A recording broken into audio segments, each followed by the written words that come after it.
Halo anak-anak, bagaimana kabar kalian? Sehat, harus tetap sehat.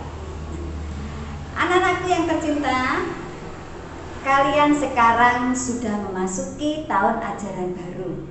Kalian sudah naik kelas yang lebih tinggi. Namun, sebelum kalian masuk ke kelas yang baru, kalian perlu mendapatkan wawasan tentang Wiyata Mandala. Nah, oleh karena itu, kita akan belajar saat ini tentang wawasan Wiyata Mandala. Apa itu wawasan Wiyata Mandala? Yuk kita belajar bersama ya. Wawasan Wiyata Mandala. Wawasan Wiyata Mandala terdiri dari 3 kata, yaitu wawasan, wiyata, dan mandala. Wawasan suatu pandangan atau sikap yang mendalam terhadap suatu hakikat. Wiyata merupakan suatu lingkungan di mana kita berada. Sedangkan mandala adalah tempat pendidikan. Oleh sebab itu, maka dapat diartikan bahwa wawasan Wiyata Mandala adalah sikap menghargai dan bertanggung jawab terhadap lingkungan sekolah sebagai tempat menuntut ilmu pengetahuan. Adapun unsur-unsur dalam wawasan Wiyata Mandala, yang pertama adalah sekolah itu sendiri, kedua, kepala sekolah yang bertugas sebagai pimpinan sekolah, dan ketiga adalah warga sekolah yang terdiri dari guru, karyawan, siswa, dan semua yang ada di dalam sekolah. Berikutnya adalah masyarakat, yaitu orang-orang yang berada di sekitar lingkungan sekolah. Sekarang kita akan belajar tentang sekolah dan fungsinya. Sekolah merupakan lembaga pendidikan formal, tempat berlangsungnya PBM atau pembelajaran untuk membina dan mengembangkan ilmu pengetahuan dan teknologi. 2. Untuk pandangan hidup atau kepribadian. 3. Hubungan antara manusia dengan lingkungan atau manusia dengan Tuhannya. Fungsi sekolah. Fungsi sekolah adalah sebagai tempat masyarakat belajar karena memiliki aturan atau tata tertib kehidupan yang mengatur hubungan antara guru, pengelola pendidikan siswa dalam PBM untuk mencapai tujuan pendidikan. Ciri-ciri sekolah sebagai masyarakat belajar. Yang pertama, adanya guru dan siswa. Timbulnya PBM yang tertib. Kedua, tercapainya masyarakat yang sadar dan mau belajar serta bekerja keras. Ketiga, terbentuknya manusia Indonesia seutuhnya. Sekarang kita masuk pada prinsip sekolah. Sekolah pada dasarnya mempunyai prinsip adalah mencegah masuknya faham, sikap, dan perbuatan yang secara sadar ataupun tidak dapat menimbulkan pertentangan antara sesama karena perbedaan suku, agama, asal-usul atau keturunan, tingkat sosial ekonomi, serta perbedaan paham politik.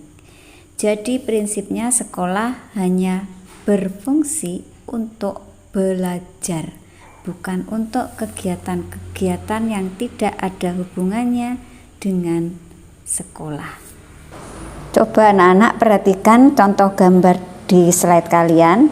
Ada contoh yang salah tentang penggunaan sekolah, yaitu adanya konflik antar suku yang terjadi di sekolah. Berikutnya adalah konflik antar perbedaan agama. Dan berikutnya adalah tentang konflik perbedaan politik sehingga menyebabkan perpecahan di dalam kehidupan bangsa dan negara. Berikutnya kalian dapat melihat contoh yang baik yang bisa diterapkan di dalam sekolah, yaitu adanya saling menghormati antar umat beragama dan juga antar suku bangsa.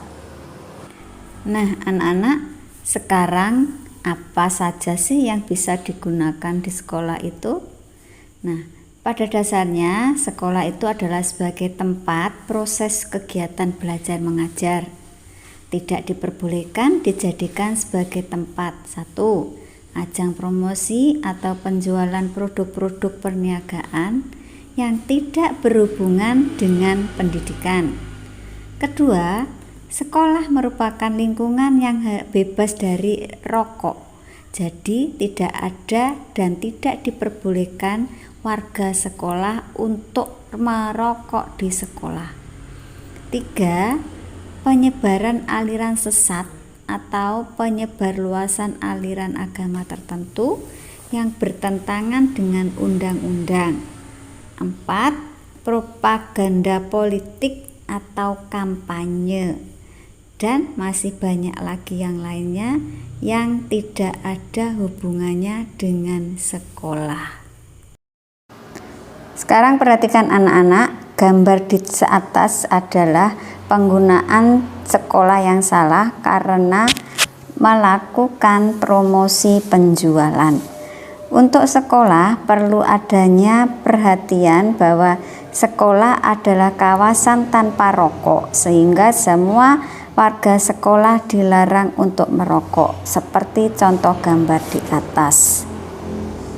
Anak-anak, setelah kalian memperhatikan materi yang sudah kalian baca dan kalian dengar, silakan kalian mengerjakan tugas yang sudah ada di slide kalian. Kerjakan di Office 365 di link yang sudah tercantum di situ. Nah, anak-anak sudah tahu ya wawasan wiyata mandala itu apa? Nah, oleh sebab itu kalian harus tetap semangat ya. Sebelum kalian memasuki kelas yang baru, kalian sudah harus mempersiapkan diri untuk lebih baik lagi. Karena kalian sudah tahu apa itu wawasan wiyata mandala. Nah, oleh sebab itu, sebelum Bu Win akhiri pembelajaran kita kali ini, Bu Win berpesan kalian tetap standby di rumah ya, jangan kemana-mana. Kita harus tetap semangat, harus jaga kesehatan ya, karena dengan menjaga kesehatan diri sendiri kalian akan menjadi anak-anak yang sehat dan kuat.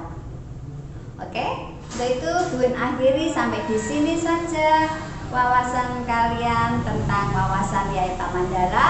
Sampai bertemu nanti pada pembelajaran yang akan datang, masuk dalam tahun ajaran baru, bertemu dengan kelas yang baru. Kalian harus tetap semangat, harus tetap belajar, dan harus rajin, tidak boleh malas-malasan. Oke, sampai bertemu, salam sehat selalu.